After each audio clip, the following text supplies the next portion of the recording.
15 anyos na binatilyo, patay matapos sumalpok ang minamanehong motorsiklo sa concrete barrier sa Bangaldan, Pangasinan.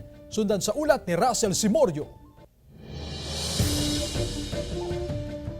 Umuwi sa bansa ang OFW na si Rachel mula Barangay Landas, Mangaldan, Pangasinan para sa naipagdiwang ang Pasko kasama ang pamilya. Pero ang masaklap, patay na ng madatnan niya ang bunsong anak na si Charles, 15 anyos. Sumalpok ang minamanehong motorsiklo ng biktima sa isang concrete barrier sa Angalacan Road na sakop ng Barangay Pugo. Sugatan din ang dalawang back rider. Ang hirap. Ang sakit. Kasi papasko kami na wala siya. Akala ko ako ang magsosorpresa sa kanya. Sa ipon ngayon, ako palang susurpresahin niya.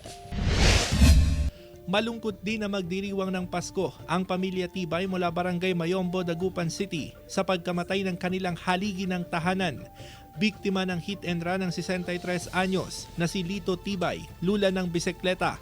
Nasagi raw siya ng humaharurot na tricycle sa National Highway.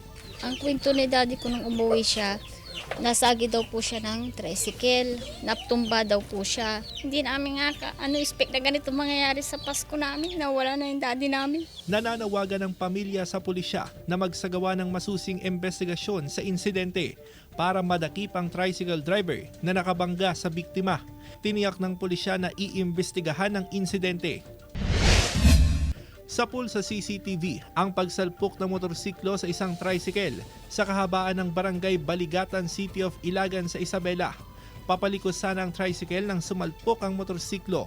Patay ang rider. Patuloy ang investigasyon ng pulisya sa insidente. Russell Simorio, One North Central, Luzon.